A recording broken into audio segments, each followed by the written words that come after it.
Hello everyone, welcome to Sarji academy. Psychology series में ये हमारा थर्ड लेक्चर है और आज के लेक्चर में हम जो टॉपिक डिस्कस करेंगे that is intelligence, intelligence theories and measurement of intelligence. So start करते हैं विद आवर फर्स्ट क्वेश्चन। देख सकते हैं पहला क्वेश्चन है हमारे पास, the concept of IQ is given by psychologist named as. बुद्धि की अवधारणा मनोवैज्ञानिक द्वारा दी गई है जिनका नाम है, option A is William Stern, option B is Goleman, option C is William Wundt, option D is विने एंड टर्मन। सो जो IQ टर्म है ये हमारे पास सबसे पहले किसके द्वारा दी गई है? So it is given by William Stern. So option A यहां पर करेक्ट आंसर हो जाएगा। Next question number second, which of the following is not a type of intelligence proposed by Gardner. निम्नलिखित में से कौन सा गार्डनर द्वारा दिए गए बुद्धि का एक प्रकार नहीं है? तो हार्वर्ड गार्डनर की एक थ्योरी है मल्टीपल इंटेलिजेंस करके, उसी में इन्होंने डिफरेंट टाइप ऑफ इंटेलिजेंस को एक्सप्लेन किया है। तो आपको बताना है इनमें से कौन सी टाइप ऑफ इंटेलिजेंस गार्डनर के द्वारा नहीं दी गई है। Options are, option A is musical, option B is linguistic, option C is logical mathematical, option D is creative. Hindi में देख सकते हैं, ऑप्शन ए हो जाएगा संगीतात्मक, ऑप्शन बी इज भाषागत, ऑप्शन सी इज तार्किक गणितीय, ऑप्शन डी इज सृजनात्मक। सो आउट ऑफ द 4 ऑप्शंस हमारे पास करेक्ट आंसर हो जाएगा that is option number D. Creative intelligence जो है ये गार्डनर के द्वारा नहीं दी है इन्होंने। सो हार्वर्ड गार्डनर की जो थ्योरी है that is multiple intelligence theory, multiple intelligence theory.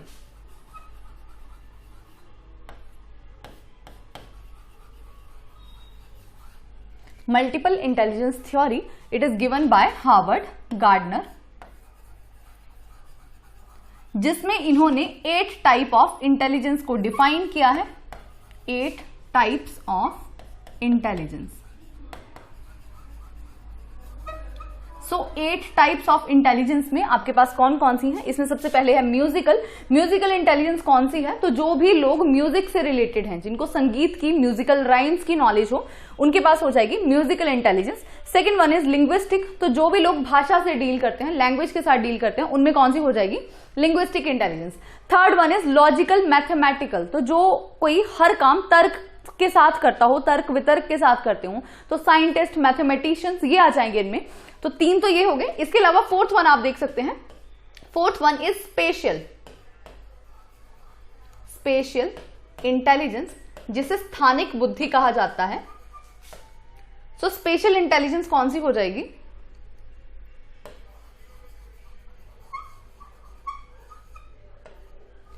तो यहां पे ऐसे लोग जो कि ना इमेजिनेशन को विजुअल पैटर्न्स में कन्वर्ट कर पाते हैं, उनमें हो जाएगी स्पेशल इंटेलिजेंस। फॉर एग्जांपल जैसे कि स्कल्पचर्स हैं या इंटीरियर डेकोरेटर्स होते हैं, आर्किटेक्ट होते हैं, ठीक है, तो इन सब के अंडर हो जाएगी स्पेशल। इसके बाद 5th है हमारे पास that is bodily kinesthetic,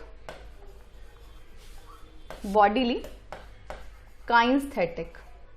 so bodily kinesthetic intelligence जो है इसको हिंदी में कहा जाता है शारीरिक गति संवेगिक बुद्धि। तो ये कौन सी होती है? मतलब जब लोगों में अपनी बॉडी में, अपने हैंड्स में, फीट में कोऑर्डिनेशन करने की पावर या क्षमता आप कह सकते हैं इस्टेब्लिश हो जाती है। So they have bodily kinesthetic intelligence. So for example जैसे कि एथलीट्स हैं, प्लेयर्स हैं हमारे, या कोई डांसर्स हैं, ये सारे के सारे इन सब के अंडर कौन सी हो जाएगी? Bodily kinaesthetic. कोई ड्राइवर है, कोई पायलट है ना, इन सब के अंडर हो जाएगी बॉडीली काइंस्थेटिक इंटेलिजेंस। इसके बाद नेक्स्ट है इंटरपर्सनल इंटेलिजेंस, इंटरपर्सनल इंटेलिजेंस। सो इंटरपर्सनल इंटेलिजेंस जो है वो उन लोगों के अंडर होती है जो कि सोसाइटी के साथ डील करना बहुत अच्छे से जानते हैं, जिनको पता है सोशल कम्युनिकेशन कैसे करना है, कैसे मतलब आप सोशल नॉर्म्स को, सोशल वैल्यूज को कैसे आप समझते हैं, that comes under interpersonal intelligence. 7th one is intrapersonal. Intrapersonal जो है ये रिलेटेड होती है खुद से, इंट्रापर्सनल इंटेलिजेंस। तो ये खुद से रिलेटेड है। खुद से रिलेटेड कैसे? कि हमें पता होता है हमारी स्ट्रेंथ क्या है, हमारी वीकनेस क्या है। तो जब भी आप अपने बारे में अच्छे से जानते हैं तो उस टाइम पे आपके पास इंट्रापर्सनल इंटेलिजेंस हो जाएगी। Last 8th one that is naturalistic. Naturalistic intelligence.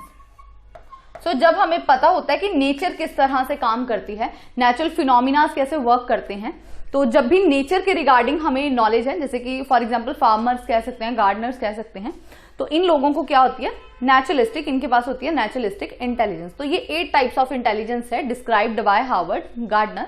काफी इंपॉर्टेंट थ्योरी है ये from exam point of view, तो आप इसे अच्छे से कर लीजिएगा।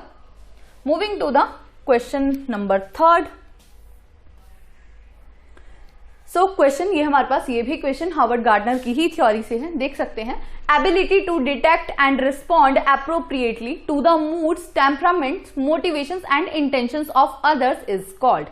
दूसरों के मूड, स्वभाव, प्रेरणा और इरादों का पता लगाने और उचित प्रतिक्रिया देने की क्षमता को कहा जाता है। क्या कहा जाता है? Option A is naturalistic intelligence, option B is intrapersonal intelligence, option C is interpersonal intelligence, option D is therapeutic intelligence. तो हिंदी में हो जाएगा प्राकृतिक बुद्धि, अंतर्व्यक्तिक बुद्धि, पारस्परिक बुद्धि एंड डी इज चिकित्सीय बुद्धि। So out of the 4 options यहाँ पे आपका ऑप्शन नंबर सी जो है इंटरपर्सनल इंटेलिजेंस, ये करेक्ट हो जाएगा। तो ये हमने अभी पीछे डिस्कस किया है कि जब भी आप दूसरों के, यहाँ पे अदर्स की बात हो रही है, तो जब भी आप दूसरों के मूड्स, टेम्परामेंट्स या उनके इमोशंस को समझते हैं, तो उस टाइम पे आपके पास जो इंटेलिजेंस होगी that is interpersonal intelligence. Hopefully आपको क्लियर हुआ होगा। Next question number 4। Who created the first test of intelligence in Paris? Paris में पहला बुद्धि परीक्षण किसने विकसित किया? ऑप्शंस हैं, option A is Terman, option B is Gardner, option C is विने, option D is Stern. So first intelligence test, ये ऑलमोस्ट सबको पता ही होगा, बहुत ही ज्यादा कॉमन क्वेश्चन है, कई बार पूछा जाता है एग्जाम में ये। तो इसका आंसर है विने। सो फर्स्ट इंटेलिजेंस टेस्ट कौन सा था? दैट वाज विने Simon test. First intelligence test. पहली बात तो कब दिया गया है? तो दिया गया है 1905 में। ईयर भी याद रखिएगा, पूछा जा सकता है ये। 1905 में सबसे पहला इंटेलिजेंस टेस्ट डेवलप किया गया था बाय एल्फ्रेड विने एंड थियोडोर साइमन।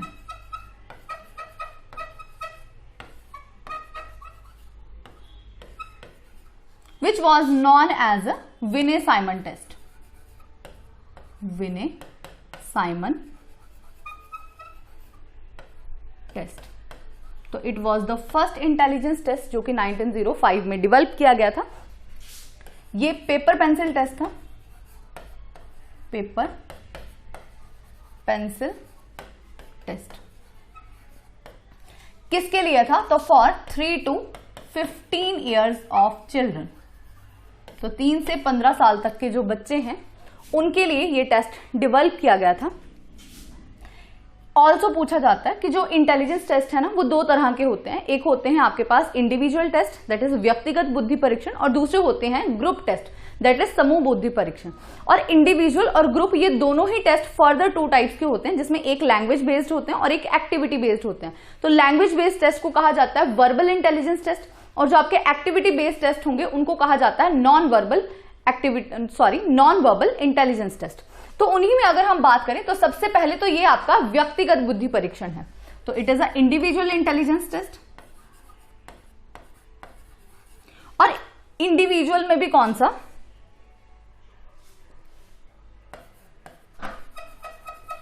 इंडिविजुअल में भी कौन सा? वर्बल या फिर नॉन वर्बल? तो ये था वर्बल इंटेलिजेंस टेस्ट। सो विने Simon test was individual verbal intelligence test.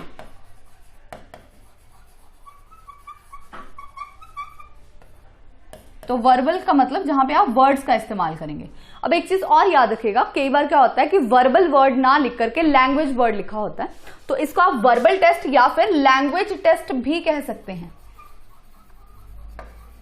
क्योंकि वर्बली जब आप टेस्ट दे रहे हैं दैट मीन्स आप लैंग्वेज का इस्तेमाल करेंगे।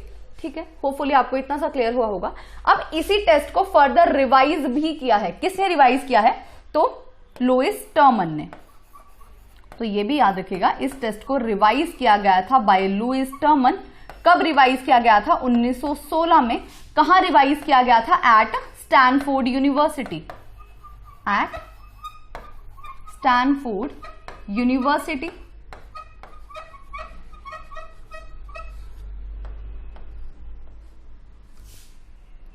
और इसी यूनिवर्सिटी को ऑनर करने के लिए इन्होंने टेस्ट का नाम बदल करके विने साइमन टेस्ट से कर दिया था Stanford wine test, renamed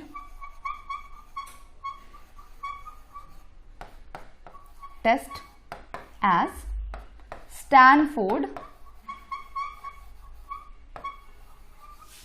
wine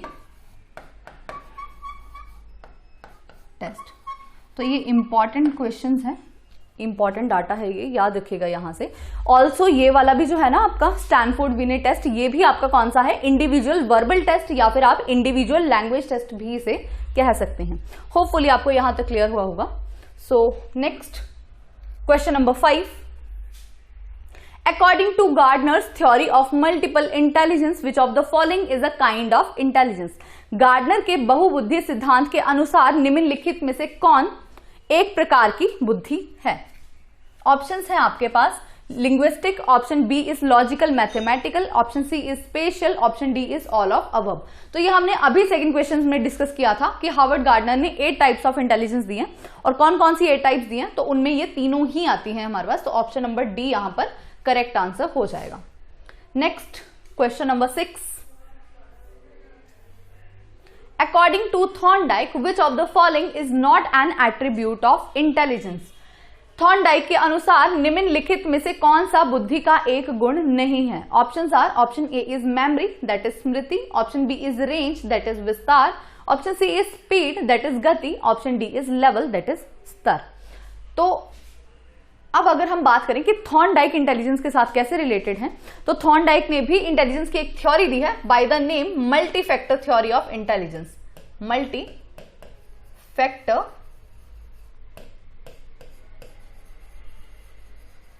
theory of intelligence.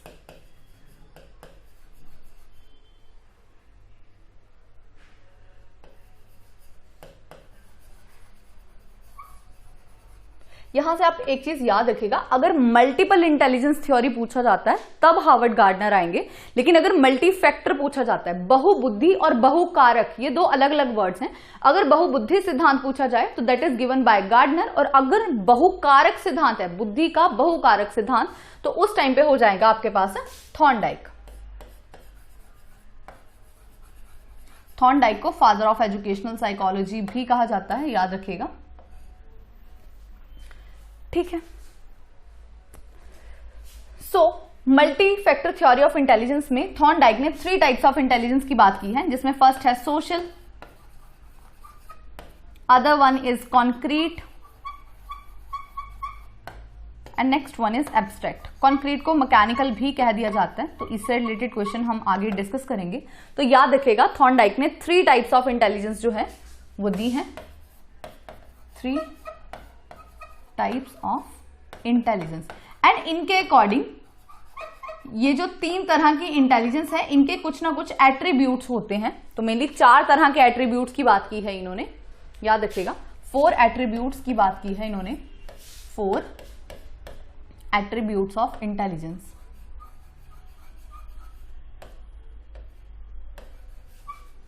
Four attributes of intelligence. अब उन 4 एट्रीब्यूट्स में कौन कौन से हैं, तो first one is level, second one is range, third one is area and fourth one is speed. तो इनमें से कौन सा एट्रीब्यूट नहीं है, तो वो हो जाएगा मेमोरी। सो क्वेश्चन नंबर 6 का जो करेक्ट आंसर है that is option number A. Memory को छोड़ करके बाकी तीनों एट्रीब्यूट्स हैं इंटेलिजेंस के अकॉर्डिंग टू थॉर्नडाइक, जिसमें आपका एक एरिया भी है। So moving to the question number 7, which of the following is true about intelligence? Intelligence is, तो आपको बताना है, कुछ कथन दिए गए हैं, आपको बताना है उनमें से सही कथन कौन सा है। तो फर्स्ट है intelligence is the ability to learn and adopt to new situations. Option B is the ability to memorise information, option C the ability to solve complex problems, option D the ability to communicate effectively. Hindi में देख सकते हैं question, बुद्धि के बारे में निम्नलिखित में से कौन सा कथन सही है? बुद्धि एक सीखने और नई स्थिति को अपनाने की क्षमता है, जानकारी याद करने की क्षमता है, जटिल समस्याओं को हल करने की क्षमता है, प्रभावी ढंग से संवाद करने की क्षमता है। सो आउट ऑफ द 4 ऑप्शंस यहाँ पे ऑप्शन नंबर ए जो है वो करेक्ट हो जाएगा कि इंटेलिजेंस क्या है, एक एबिलिटी है जिसमें आप नई सिचुएशंस में कैसे डील करते हैं, कैसे उसमें एडजस्ट होते हैं, कैसे कोई चीज सीखते हैं सिचुएशन से, वो आ जाएगा। सो सीखने और नई स्थिति को अपनाने की क्षमता है, that is the ability to learn and adopt to new situations. So question number 7 का करेक्ट आंसर है option number A. Next question number 8, which of the following is not one of the Sternberg's triarchic intelligence? निम्नलिखित में से कौन Sternberg की त्रिआर्किक बुद्धिमत्ता में से एक नहीं है? तो ये भी एक इंटेलिजेंस की थ्योरी है, that is triarchic theory of intelligence given by Robert Sternberg. याद रखिएगा विलियम स्टर्न और स्टर्नबर्ग 2 अलग अलग नेम्स हैं। कई बार पूछ लिया जाता है कि आईक्यू टर्म सबसे पहले किसने दी है, ऑप्शन में आपके पास स्टर्न भी होता है और स्टर्नबर्ग भी होता है। तो स्टर्नबर्ग की याद रखेगा, इनकी ट्रायआर्किक थ्योरी है, इन्होंने आईक्यू नहीं दिया है। अगर हम आईक्यू की बात करें that was given by William Stern. चलिए तो क्वेश्चन नंबर 8 हम कर रहे हैं, which of the following is not one of the Sternberg's triarchic intelligence. तो आपको बताना है स्टर्नबर्ग के द्वारा कौन सी एक इंटेलिजेंस नहीं दी गई है। Option A is creative, that is रचनात्मक बुद्धि। Option B is practical intelligence, that is व्यवहारिक बुद्धि। Option C is fluid intelligence, that is द्रव आसूचना केंद्र। Option D is analytical intelligence, that is विश्लेषणात्मक बुद्धि।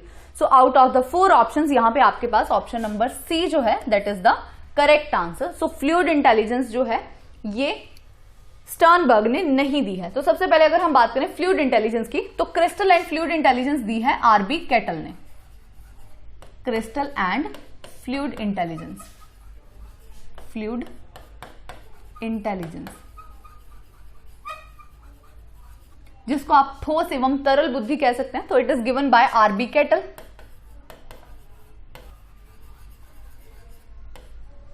यहां पे जो क्रिस्टल इंटेलिजेंस है ये आपके रिलेटेड है किससे?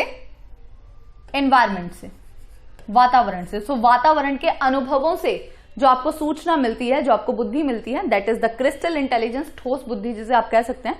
फ्लूइड इंटेलिजेंस जो है ये हमें मिलती है हेरिडिटी से, हमारी आनुवांशिकता से।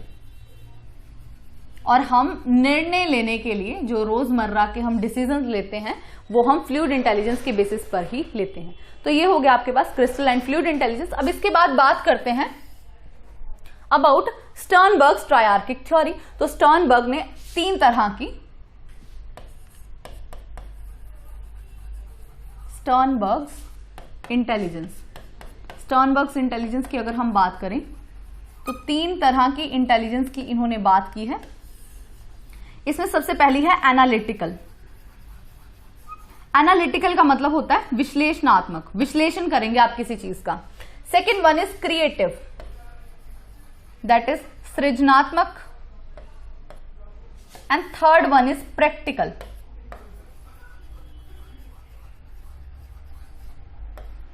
तो प्रैक्टिकल समझते होंगे कि उपयोग जहां पे हम करते हैं, ठीक है। तो एनालिटिकल भी है यहां पे, प्रैक्टिकल भी है एंड क्रिएटिव भी है। अब याद रखिएगा इनके ना अदर नेम्स भी हैं। सो अदर नेम्स क्या हैं? जैसे हमने बात की एनालिटिकल की, तो एनालाइज करना, विश्लेषण करना। किस चीज का विश्लेषण करेंगे? किसी भी समस्या के घटकों का।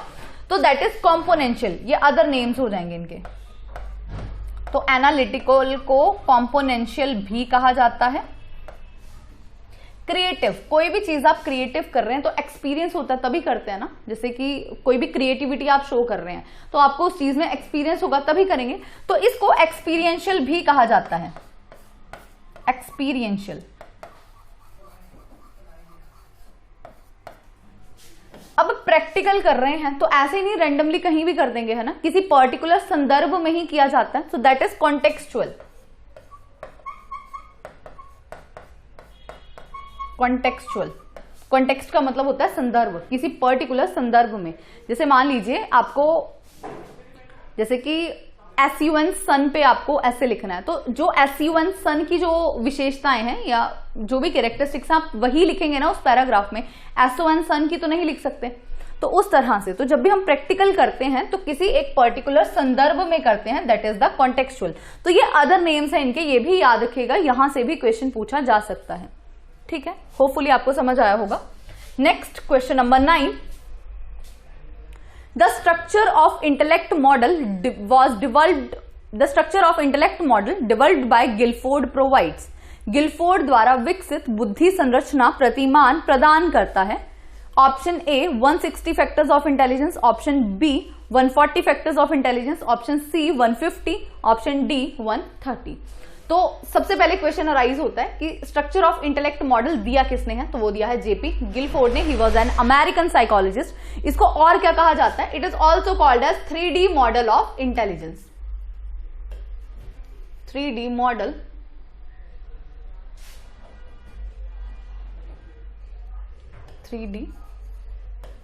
Model of intelligence. 3D का मतलब है 3 डायमेंशनल। ठीक है जी। अब इस 3D मॉडल में ना इन्होंने 3 तरह के डायमेंशंस की बात की है, that is operation, content and product. तो 3 डायमेंशंस कौन कौन सी हैं, ऑपरेशन, कंटेंट एंड प्रोडक्ट।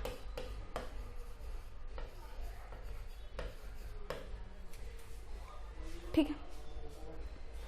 अब यहां पे अगर हम बात करें ना तो इनके सब यूनिट्स होते हैं तीनों के ही, उनको जब मल्टीप्लाई किया जाता है तब आपके पास फैक्टर्स आते हैं। सो आज के टाइम पे अगर हम बात करें तो हम 180 फैक्टर्स की बात करते हैं। जब शुरुआत में ये थ्योरी आई थी तब इसमें थे 120 फैक्टर्स, फिर थोड़ी मॉडिफाई हुई तो 150 हुए, और अभी के टाइम पे दोबारा मॉडिफिकेशन के साथ है हमारे पास 180 फैक्टर्स। तो देखिए यहाँ पे 180 तो ऑप्शन में है नहीं, 120 भी ऑप्शन में नहीं है, 150 है, और ये आपका प्रीवियस ईयर क्वेश्चन है, पहले पूछा गया, तो यहां पे आपका आंसर हो जाएगा 150। ठीक है, इट इज लाइक 6 यूनिट्स इसके हैं, 5 इसके हैं एंड 5 ही इसके हैं। ठीक है, तो इस तरह से आप याद रखिएगा इनको। Just 1 second, sorry, it's like 1 minute.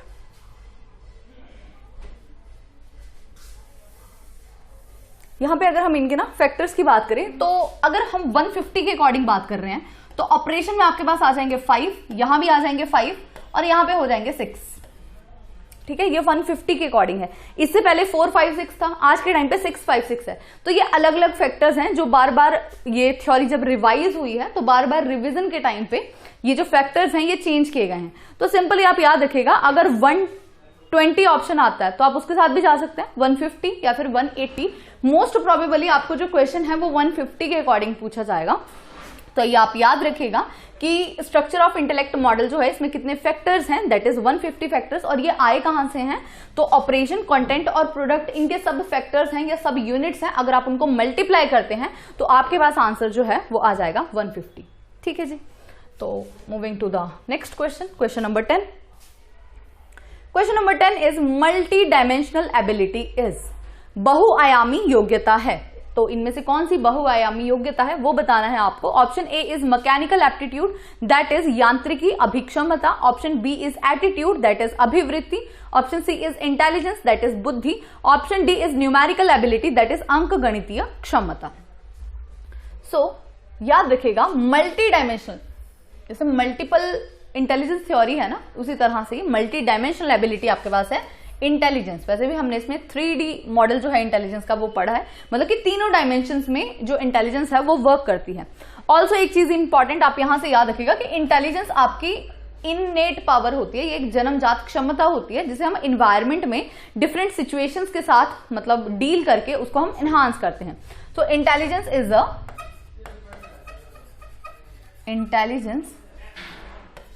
A innate natural power. तो ये एक जन्मजात क्षमता होती है।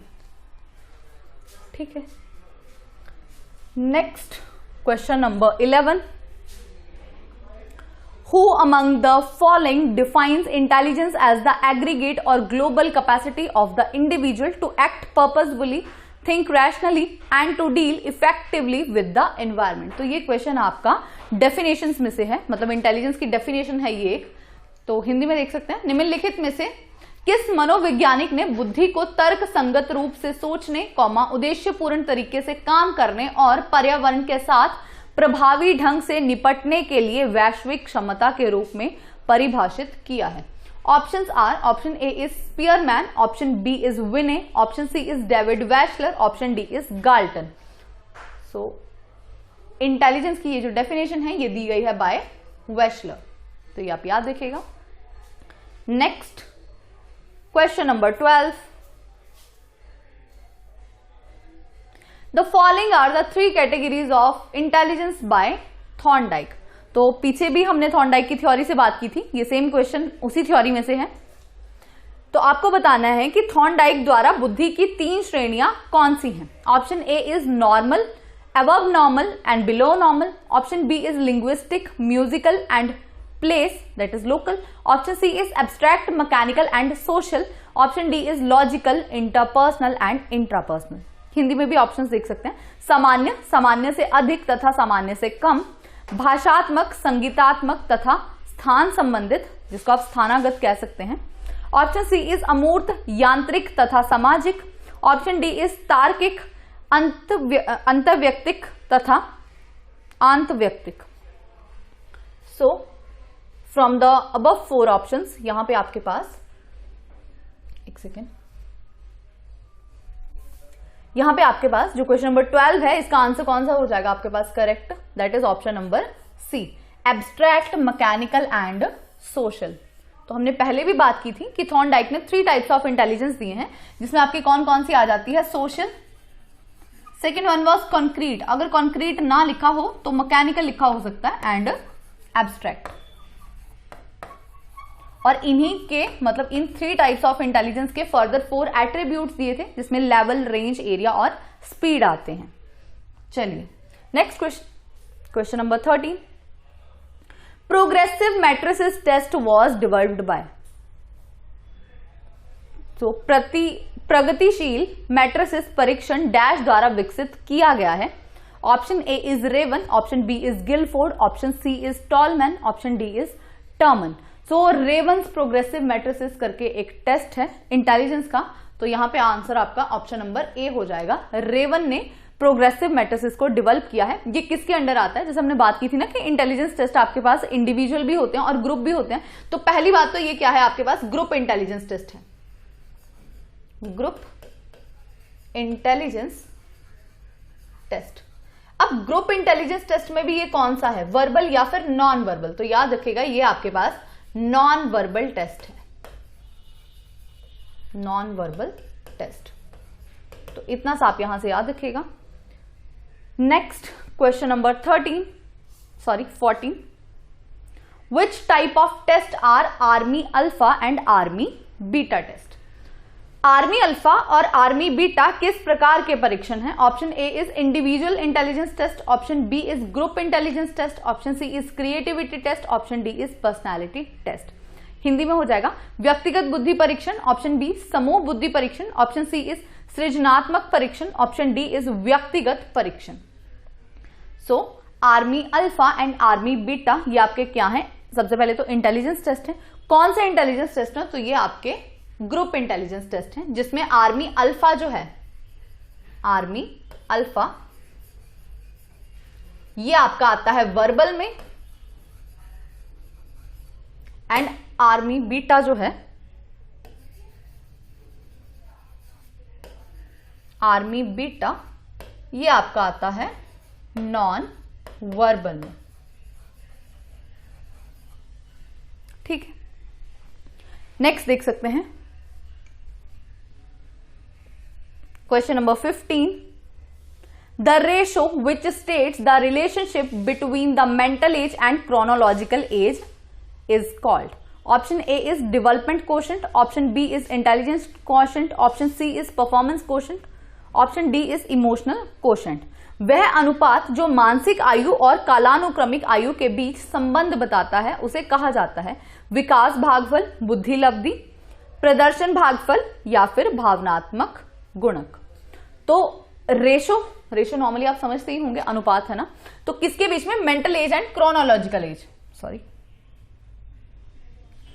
सो mental as over chronological age. तो ये कौन डिफाइन करता है? ये डिफाइन करता है IQ इंटू 100। तो यहां पे आपका ऑप्शन नंबर बी यहां पर करेक्ट आंसर हो जाएगा। Next question number 16, Who defines intelligence as the ability to judge well, understand well and reason well? किसने बुद्धि को अच्छी तरह से समझने की क्षमता और अच्छी तरह से तर्क करने की क्षमता के रूप में परिभाषित किया है? Options are, option A is विने, option B is Wechsler, option C is Sternberg, option D is Gardner. तो देखिए ये भी क्वेश्चन आपका कहां से है? डेफिनेशंस में से। तो डेफिनेशंस जितनी हो पाएंगी डिफरेंट मतलब टॉपिक्स की, वो आप अच्छे से कर लीजिएगा, यहां से क्वेश्चन पूछ लिया जाता है।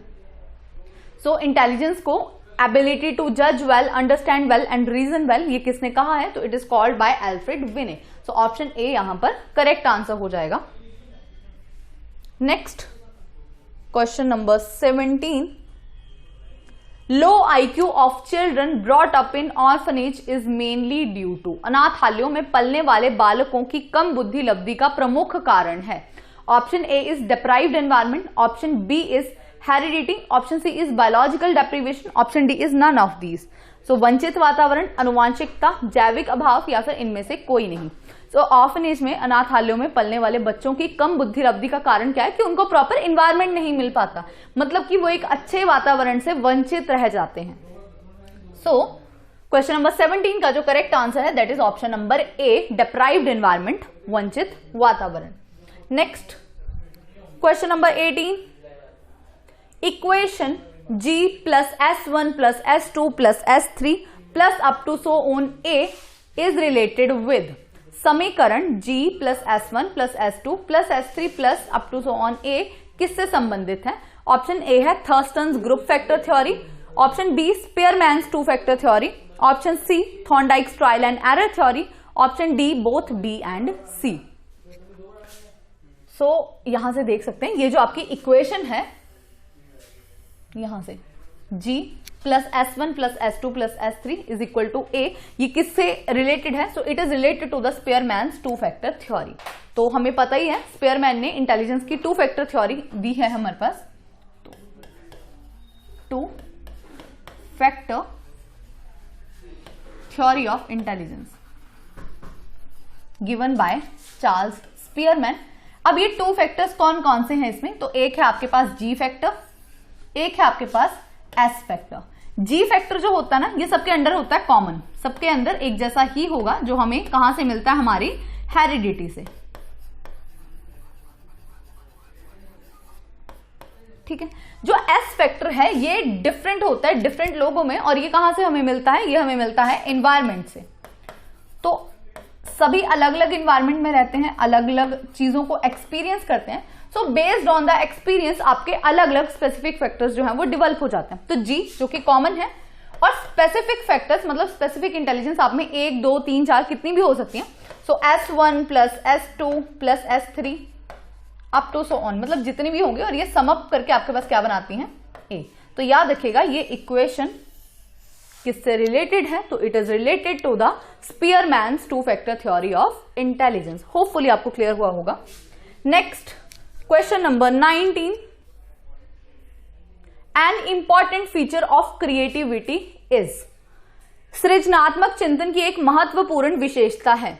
Option A is optimistic thinking, that is आशावादी चिंतन, option B is empathetic thinking, that is सहानुभूति पूर्ण चिंतन, option C is divergent thinking, अपसारी चिंतन, option D is convergent thinking, that is अभिसारी चिंतन। सो क्रिएटिविटी का इंपॉर्टेंट फीचर क्या हो जाएगा यहां पे? Divergent thinking. कोई भी पर्सन क्रिएटिव है ये हमें कैसे पता चलता है? क्योंकि वो एक ही प्रॉब्लम को मल्टीपल डाइवर्स उसके सॉल्यूशंस जो है वो निकाल पाता है। तो जब भी आप डाइवर्जेंट थिंकिंग का यूज करते हैं तो उससे आपकी क्रिएटिविटी एनहांस होगी। Next question number 20, which of the following is not an intelligence test. निम्नलिखित में से कौन सा एक बुद्धि परीक्षण नहीं है? Options are option A is Stanford-Binet test, option B is Wechsler test, option C is Raven progressive metastasis, option D is Rorschach ink blot test. So out of the 4 options यहाँ पे आपके पास ऑप्शन नंबर D जो है वो correct हो जाएगा. जो आपका Rorschach ink blot टेस्ट है ये आपका कौन सा टेस्ट है? पर्सनैलिटी मेजरमेंट का. सो ये व्यक्तित्व के मापन का एक परीक्षण है, पर्सनैलिटी टेस्ट है ये आपका इंटेलिजेंस टेस्ट के अंडर नहीं आता. बाकी के 3 जो हैं वो आपके कौन से हो जाएंगे? Intelligence test. ऑल्सो यहां से आप याद रखिएगा कि जो वेशलर टेस्ट है ना ये आपका इंडिविजुअल इंटेलिजेंस टेस्ट है, मतलब कि व्यक्तिगत बुद्धि परीक्षण है. Individual intelligence test. अब देखिए हमने बात की थी कि चाहे इंडिविजुअल टेस्ट है चाहे ग्रुप टेस्ट है, ये 2 टाइप्स के होते हैं, वर्बल एंड नॉन वर्बल. लेकिन जो आपका वेशलर वाला है ना ये वर्बल भी है और नॉन वर्बल भी है. So it is a combination of verbal as well as non verbal. It is a verbal as well as non verbal test. Non verbal मतलब कि ये लैंग्वेज टेस्ट भी है एंड परफॉर्मेंस टेस्ट भी है. तो ये भी आप लिख सकते हैं, language plus performance test. Performance test. यहां पे अगर हम बात करें जो आपका वेशलर टेस्ट आता है इसमें टोटल ऑफ 11 सब टेस्ट हैं. ठीक है, जिसमें 6 वर्बल है एंड 5 आर नॉन वर्बल. तो इतना सा आप याद रखिएगा यहां से कि जो आपका वेशलर टेस्ट है ये इंडिविजुअल इंटेलिजेंस टेस्ट है, but it is a combination of verbal as well as non verbal test. और इसके अंदर टोटल ऑफ 11 सब टेस्ट आते हैं जिसमें 6 वर्बल हैं और 5 नॉन वर्बल हैं. और रोरशाह इंक ब्लॉट टेस्ट की अगर हम बात करें तो ये पर्सनैलिटी मेजरमेंट का टेस्ट है, जिसको जब हम पर्सनैलिटी का टॉपिक करेंगे तब डिस्कस करेंगे. Next question number 21. Which of the following is not a performance intelligence test. तो इनमें से कौन सा परफॉर्मेंस टेस्ट नहीं है आपको वो बताना है. निम्नलिखित में से कौन सा बुद्धि का प्रदर्शन परीक्षण नहीं है? सारे इंटेलिजेंस के ही टेस्ट हैं लेकिन वही कि वर्बल और नॉन वर्बल. तो यहां पे आपको बताना है कि इनमें से 3 तो हैं नॉन वर्बल, एक कौन सा नहीं है वो बताना है. So options are Bhatia battery test, option B is Cattell's culture free test, option C is Stanford Binet test, option D is Raven's progressive matrices. तो ये हमने अभी पीछे एक क्वेश्चन डिस्कस किया था, first intelligence test given in Paris वाला. वहां पे हमने देखा था कि जो आपका स्टैनफोर्ड-बिनेट टेस्ट है ये आपका इंडिविजुअल वर्बल टेस्ट है. ये वर्बल टेस्ट है आपका, याद रखिएगा. और ये कौन सा है? व्यक्तिगत बुद्धि परीक्षण है. इसके अलावा अगर हम बात करें भाटिया बैटरी टेस्ट की तो ये भी आपका इंडिविजुअल टेस्ट ही है. तो है तो व्यक्तिगत ही है लेकिन कौन सा है? Non verbal. तो इंडिविजुअल नॉन वर्बल या फिर इंडिविजुअल परफॉर्मेंस टेस्ट आप इसे कह सकते हैं, performance test. Cattell's culture free test आपका ये एक ग्रुप टेस्ट है. सो ग्रुप टेस्ट है ये, और ग्रुप में भी कौन सा? तो non verbal. Group non verbal test है ये. एंड रेवन्स प्रोग्रेसिव मेटासिस, इसके बारे में हम पहले भी डिस्कस कर चुके हैं, ये भी आपका ग्रुप नॉन वर्बल टेस्ट है. Group non verbal test. Intelligence test से काफी बार क्वेश्चंस पूछे जाते हैं तो इनको करके जाइएगा अच्छे से. Next question number 22. Kohs block design test is individual verbal test, individual performance test, group verbal test, group non verbal test. Kohs का ब्लॉक डिजाइन परीक्षण व्यक्तिगत शाब्दिक परीक्षण है, व्यक्तिगत प्रदर्शन परीक्षण है, समूह शाब्दिक परीक्षण है या फिर समूह अशाब्दिक परीक्षण है. तो ये आप याद रखिएगा, ये आपका आता है. पहली बात तो कोह का जो ब्लॉक डिजाइन टेस्ट है ये आपका इंडिविजुअल टेस्ट है और इंडिविजुअल टेस्ट में भी ये आपका परफॉर्मेंस टेस्ट है. तो it is a individual performance test. जो हमने अभी लास्ट क्वेश्चन में जो भाटिया बैटरी टेस्ट की बात की ये उसी का सब टेस्ट है. अगर हम बात करें भाटिया बैटरी टेस्ट की तो इसके अंडर टोटल ऑफ 5 सब टेस्ट आते हैं. उसी के अंडर है ये। इसमें फर्स्ट है Kohs block design test, block design test. Second one Alexander pass along test,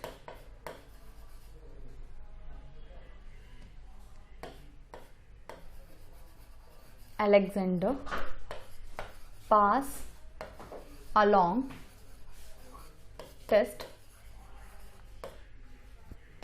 Third one is picture construction test. 1 second.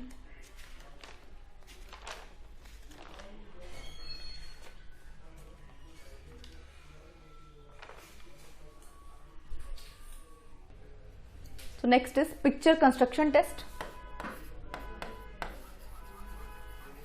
Picture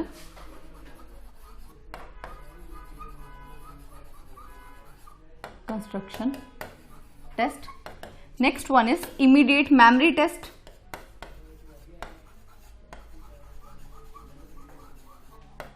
Immediate memory test. Last one is pattern drawing test.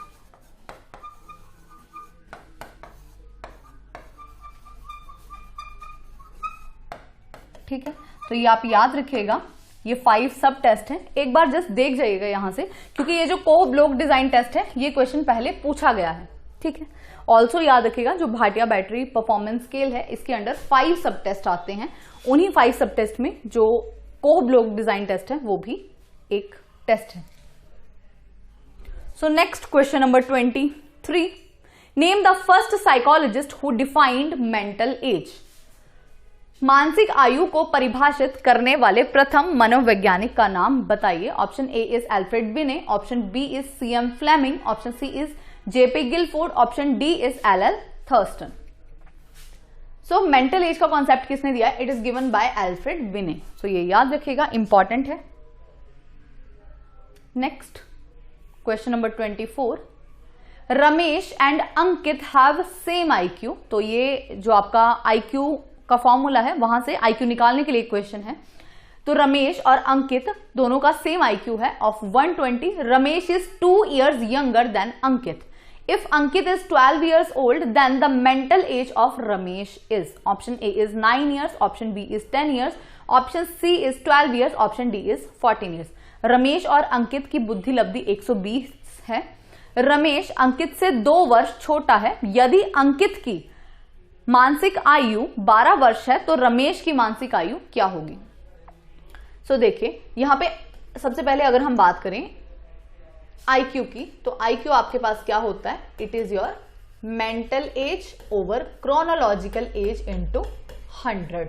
ठीक है जी, IQ हमें यहां पे दे रखा है 120, तो वो सबके लिए कॉमन गिवन ही है।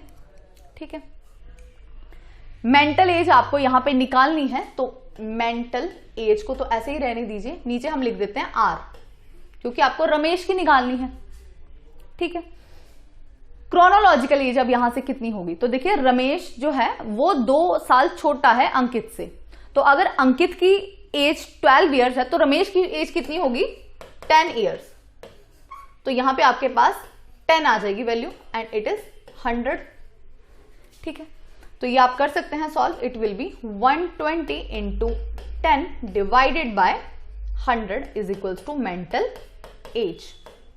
ठीक है, इसको यहां मल्टीप्लाई कर दिया और ये आपका मल्टीप्लाई में था तो ये नीचे जाके डिवाइड हो जाएगा। एक 0 से एक 0 कैंसिल कर दीजिए और ये वाली ये, तो आपके पास मेंटल एज कितनी आ जाएगी? 12 years। होप ये आपको क्लियर हुआ होगा क्वेश्चन।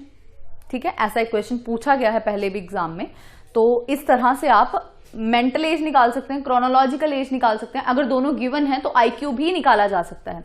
तो क्वेश्चन नंबर 24 का जो करेक्ट आंसर है that is option number C. Hope आपको ये समझ आया होगा कि हमने किस तरह से इसे फाइंड आउट किया है। Next question number 25, According to multiple intelligence theory, the ability to classify and recognize all varieties of animals, minerals and plants is called। बहुबुद्धि सिद्धांत के अनुसार जानवरों खनिजों और पौधों की सभी किस्मों को वर्गीकृत करने और पहचानने की क्षमता को कहा जाता है। Option A is linguistic intelligence, option B is spatial intelligence, option C is logical mathematical intelligence, option D is naturalistic intelligence. So देखिए, all varieties of minerals, animals, plants ये आपके नेचर में ही पाए जाते हैं, तो यहां पे आपका आंसर हो जाएगा option number D, naturalistic intelligence. ठीक है, ये याद रखिएगा। बाकी लॉजिकल मैथमेटिकल हमने बात ही की थी कि जो भी तर्क वितर्क में, लॉजिक, रीजनिंग में बिलीव करते हो, हर काम लॉजिक के साथ या रीजनिंग के साथ करते हैं, उनमें हो जाएगी लॉजिकल मैथमेटिकल। लिंग्विस्टिक भाषा से संबंधित है, और स्पेशल का मतलब है जहां पे आप अपनी इमेजिनेशन को किसी विजुअल पैटर्न में कन्वर्ट करते हैं। Next is 26th question. The theory of intelligence that advocates the presence of general intelligence G and specific intelligence S. बुद्धि का सिद्धांत जो सामान्य बुद्धि G और विशिष्ट बुद्धि S की उपस्थिति की वकालत करता है। Options are: option A is Spearman's two-factor theory, option B Thorndike's anarchic theory, option C Guilford's theory of intellect, option D is Thurston oligarchic theory. सो देखिए, ये हमने अभी बात की थी पीछे क्वेश्चन में कि जी एंड एस फैक्टर की बात किसने की है? स्पीयरमैन ने, in his to factor theory, जहां पे हमने जी plus S1 plus S2 plus S3 वो वाली इक्वेशन को भी स्टडी किया था। सो देख सकते हैं next question number 27। 3 dimensions of the structure of intellect according to Guilford are. Guilford के अनुसार बुद्धि के 3 आयाम कौन से हैं? तो 3 डायमेंशंस की बात हमने पीछे की थी, ऑपरेशन, कंटेंट एंड प्रोडक्ट। ठीक है, तो यहां पे ऑप्शंस देख सकते हैं, memory, perception, reasoning. Option B is operation, content, product. Option C is physical, emotional, ethical. Option D is planning, implementation, evaluation. So question number 27 का जो करेक्ट आंसर है that is operation, content and product. Next question number 28। Logical mathematical intelligence is associated with. तो अभी हमने पता नहीं कितने ही questions जो हैं वो गार्डनर की थ्योरी से स्टडी कर लिए हैं, उसी में से है ये कि लॉजिकल मैथमेटिकल इंटेलिजेंस किससे संबंधित है? तार्किक गणितीय बुद्धि किससे संबंधित है? Option A is hierarchical theory, option B is group factor theory, option C is two factor theory, option D is multiple intelligence theory. तो क्वेश्चन नंबर 28 का जो करेक्ट आंसर है that is option number D, multiple intelligence theory, which was given by Harvard Gardner. Question number 29. Which among the following is not a primary mental ability in Thurston's theory of intelligence? Thurston के बुद्धिमत्ता सिद्धांत में निम्नलिखित में से कौन सी एक प्राथमिक मानसिक क्षमता नहीं है? Option A is numerical ability, option B is verbal ability, option C is special ability, option D is mechanical ability. संख्यात्मक क्षमता, मौखिक क्षमता, स्थानिक क्षमता, यांत्रिक क्षमता। सो सबसे पहले क्वेश्चन यहां पे ये भी पूछा जाता है कि प्राइमरी मेंटल एबिलिटीज का कॉन्सेप्ट किसने दिया है?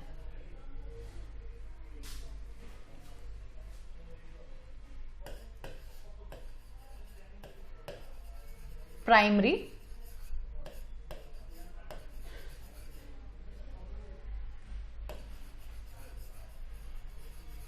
मेंटल एबिलिटीज, इसे आप हिंदी में प्राथमिक मानसिक योग्यताएं कह सकते हैं। तो ये दी है थर्स्टन ने, ये भी क्वेश्चन पहले पूछा गया है। कितनी प्राइमरी मेंटल एबिलिटीज हैं? तो 7 है, 2 बाद में ऐड की गई हैं। अब 7 में कौन सी नहीं है यहां पे? तो देखिए, पहले अगर हम आंसर की बात करें तो option D is the correct answer. Mechanical ability जो है वो इसमें नहीं आती है, न्यूमेरिकल एबिलिटी है, वर्बल है, स्पेशल है, इसके अलावा 3 ये होगी। 4th वन इज परसेप्चुअल, तो धारणा, किसी भी चीज की आप धारणा कैसे बनाते हैं, perceptual ability. 5th one is memory या मेमोराइजिंग एबिलिटी आप कह सकते हैं, reasoning,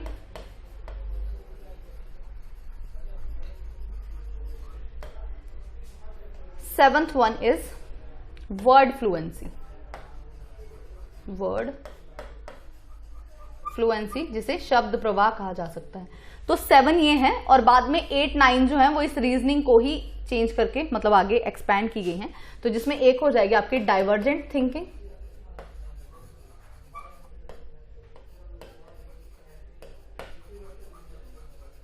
and problem solving ability. तो ये 9 प्रॉब्लम सॉल्विंग एबिलिटी। होप आपको समझ आया होगा। तो ये 7 प्राइमरी मेंटल एबिलिटीज हैं, प्राथमिक मानसिक योग्यताएं जो कि दी गई हैं बाय थर्स्टन। तो इंपॉर्टेंट है, ये आप याद रखिएगा। यहां से पूछ लिया जाता है कई बार कि कौन सी मतलब प्राइमरी मेंटल एबिलिटी है या कौन सी नहीं है। तो 8, 9 के बारे में तो कभी पूछा नहीं गया, सिंपली आप ये 7 वाली जो है इनको याद रखिएगा। Next question number 30, IQ of mentally challenged children will be. मानसिक रूप से चुनौतीग्रस्त बालकों की बुद्धि लब्धि होगी बिलो 70 70 से कम, 70 to 79, 80 to 89, 90 to 99। तो जो मेंटली चैलेंज्ड पर्सन होते हैं उनका IQ लेवल बिलो 70 होता है। यहां से इंपॉर्टेंट जो पूछे जाते हैं वो आप याद रखिएगा कि जीनियस जो है, जीनियस या क्रिएटिव गिफ्टेड आप कह सकते हैं, इनका जो IQ होता है दैट इज 140 अबव। सुपीरियर का होता है 120 to 140, above average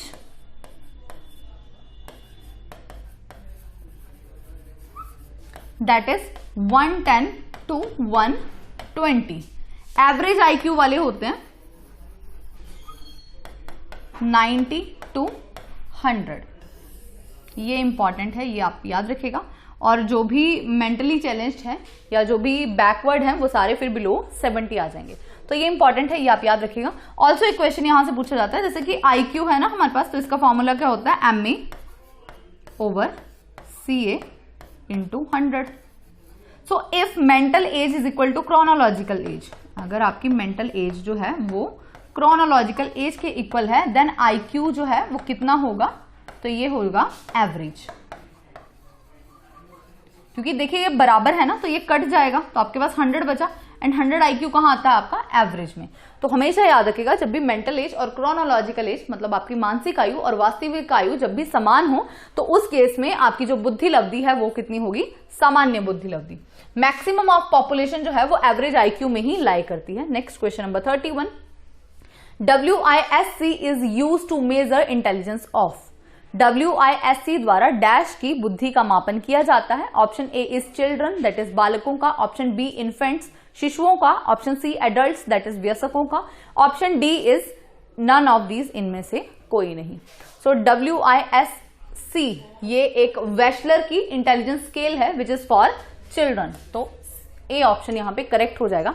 WISC stands for Wechsler's intelligence scale for children. Wechsler's intelligence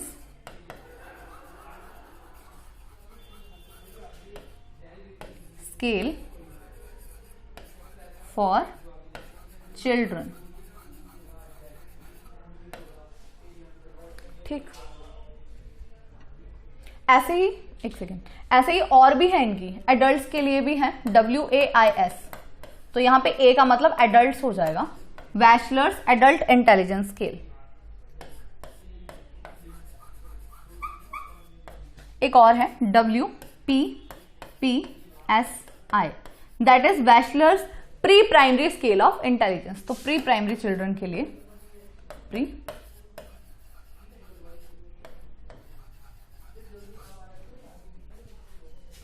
ठीक। Next question number 32, approximate percentage of population having IQ 130 will be. जनसंख्या में 130 से अधिक बुद्धि लब्धि वाले व्यक्तियों का प्रतिशत लगभग होगा 50, 16, 6.5, 2.2। तो यहां पे याद रखिएगा कि हमारी जो मैक्सिमम ऑफ पॉपुलेशन है वो 90 to 110 वाले IQ में लाई करती है, विच मीन्स कि बहुत ज्यादा हाई IQ और बहुत ही कम हाई और बहुत ही कम मतलब बहुत ही लो IQ वाले जो बच्चे होंगे या लोग हैं वो बहुत ही कम लाई करते हैं। तो याद रखिएगा जब भी ऐसा कोई क्वेश्चन पूछा जाता है ना कि सबसे ज्यादा IQ कितने प्रतिशत का होगा या सबसे कम IQ कितने प्रतिशत का होगा, तो जो भी सबसे छोटा ऑप्शन है वहीं पे आपको टिक करना है। जैसे यहां पे हो जाएगा 2.2। और यही अगर आपको पूछा गया होता कि मैक्सिमम पॉपुलेशन जो है आपकी या एवरेज आईक्यू की जो पॉपुलेशन है वो इन्हीं ऑप्शंस में कौन सी होगी, तो वो हो जाएगी फिर 50 वाली। तो याद रखिएगा मैक्सिमम ऑफ पॉपुलेशन का जो आईक्यू लेवल है वो एवरेज रहता है। बहुत ही ज्यादा आईक्यू वाले या बहुत ही कम आईक्यू वाले जो लोग हैं वो बहुत ही कम होते हैं। ठीक है, तो